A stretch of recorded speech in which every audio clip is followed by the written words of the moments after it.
एक बार की बात है, एक बाज अपनी पत्नी के साथ पहाड़ों के चट्टानों पर रहता था।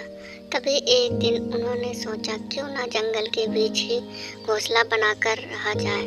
जंगल में रहेंगे तो शिकार के लिए ज़्यादा मेहनत भी नहीं करनी पड़ेगी, क्योंकि जंगल में तो कई छोटे मोटे जानवर शिकार के लिए मिल ही जाएंगे। यह सोचकर बाज के इस जोड़े ने जंगल के एक सबसे ऊंचे पेड़ पर अपना घोंसला तैयार करना शुरू कर दिया। अब मौसम भी बदल चुका था।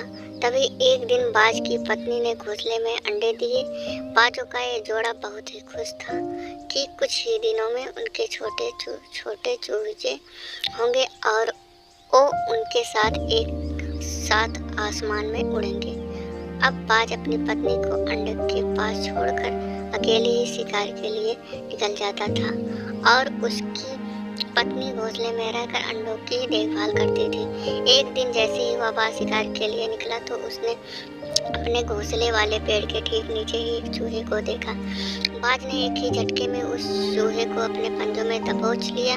तभी चूहा अपनी मौत को सामने देखकर घबरा गया और बोला, बाज भाई, आप तो पक्षियों के राजा हैं, मुझ पर दया करो। मेरे जैसे छोटे चूहे को खाकर आपकी भूख शांत नहीं होगी। अगर आप मेरी जान बख्श दो तो मैं आपको एक ऐसी बात बता सकता हूँ जो आपके और आपके परिवार के बहुत काम आएगी। बाज चूहे की ये बात सुनकर रुक गया और बोला कि ठीक है, बताओ तुम क्या कहना चाहते हो। तब चूहे ने बोलना शुरू कर दिया, बाज भाई, मैं जानता हूँ कि आप इस पेड़ के ऊपर घोंसला बनाकर अपने परिवार के साथ बहुत खुशी से रहते हो और मैं भी इस पेड़ के नीचे बिल बनाकर रहता हूँ। तो बात यह है कि इस पेड़ की जड़ें बिल्कुल खोखली हो चुकी हैं और इन जड़ों की पकड़ जमीन पर बहुत कमजोर हो गई हैं, इसलिए यह पेड़ किसी भी समय गिर सकता है। तो बाज भाई, आप इस पेड़ को छोड़कर अपने परिवार के साथ कहीं और घोंसला बना लीजिए, वरना ये पेड़ कभी भी गिर गया तो इससे आपके पूरे परिवार को बहुत भारी नुकसान हो सकता है। तभी बाज ने गुस्से में कहा कि तुम सिर्फ अपने जान बचाने के लिए ऐसा कह रहे हो। मैं पक्षियों का राजा, भला तुम जैसे छोटे मोटे जानवर की बात पर विश्वास क्यों करूं? मैं इतना ताकतवर हूं कि अगर मेरे परिवार पर कोई मुसीबत आ जाए भी तो मैं अकेला ही उसे संभाल लूँगा। लेकिन हाँ, तुम्हारी एक बात सही है कि तुम जैसे छोटे जानवर को खाकर मेरा जरा भी पेट नहीं भरेगा, इसलिए मैं तुम्हें छोड़ रहा हूँ। चूहा जानता था कि ये पेड़ कभी भी गिर सकता है, इसलिए वह ये चाहता था कि बाज अपना घोंसला छोड़ दे, लेकिन बाज अपने घमंड के कारण चूहे की बात को अनसुनी कर देता है। लेकिन चूहे का मन ये सोचकर बहुत खुश था कि बाज ने उसे जिंदा छोड़ दिया था और उसे एक नई जिंदगी दी है। यह बाज का उस पर एक एहसान था। तभी अगले दिन जैसे ही बाज शिकार करने के लिए घोंसले निकल पड़ा, वैसे ही पीछे से एक बड़ा नेवला पेड़ पर चढ़ गया और वह बाज के घोंसले तक पहुंच गया और अपने दांतों से बाज की पत्नी को डराने लगा।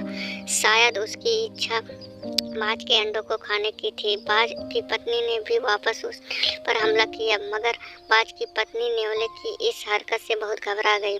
तो जैसे ही बाज वापस आने घोंसला पर आया, तब उसकी पत्नी ने उसे सारी बात बताई और कहा, मुझे डर है कि वह फिर से हमारे अंडों पर हमला करेगा, इसलिए हमें जल्दी ही यह पेड़ छोड़ देना चाहिए, क्योंकि मैं अपने बच्चों से बहुत ज़्यादा प्यार करती हूँ। तभी बाज को लगा कि उसके अंडों को नेवला धोखे से खा सकता है, इसलिए तुरंत बाज और उसकी पत्नी मिलकर दोनों ने ही पेड़ से कुछ ही दूर पर अपना घोंसला बनाना शुरू कर दिया। और जैसे ही उन्होंने दूसरा घोंसला बना लिया, वैसे ही अपने अंडों को पंजे में दबाकर वह दूसरे घोंसले में ले गए और अब बाज और उसकी पत्नी दूसरे घोंसले में आराम से रहने लगे। अभी उन्हें दूसरे घोंसले में पहुंचे हुए एक ही दिन निकला था कि शाम के समय तेज हवा चलने लगी।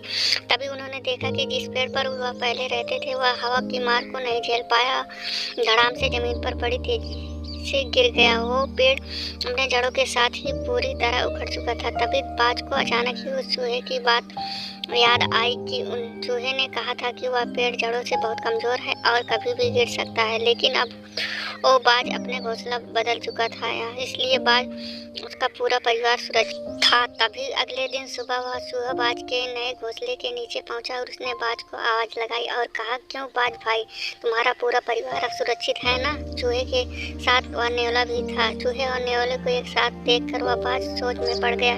तब चूहे ने बोलना शुरू किया, हैरान मत हो पक्षियों के राजा बाज भाई, यह नेवला मेरा दोस्त है और उसने मेरी उसी के खातिर ही तुम्हारे घोंसले पर हमला किया था, अपनी जान को जोखिम में डाला था। यह सब मेरा प्लान था ताकि मैं तुम्हारी और तुम्हारे परिवार को जान बचा सकूं। मैंने ही भेजा था नेवलों को तुम्हारे घोंसले पर हमला करने के लिए, और वह भी ठीक उसी समय जब तुम घोंसले पर नहीं थे, क्योंकि मैं जानता था कि उस समय तुम्हारी पत्नी अकेली होगी और वह नेवले से डर कर तुमसे घोंसला बदलने को जरूर कहेगी। और हमारा मकसद भी यही था कि तुम अपने परिवार को कहीं और लेकर चले जाओ ताकि तुम्हारे बच्चे सुरक्षित रहें। तभी यह सब सुनकर बाज बड़ी ही शर्मिंदगी महसूस कर रहा था कि उसने चूहे की बात नहीं मानी, और उस पर बाज का घमंड भी जोर जोर हो चुका था।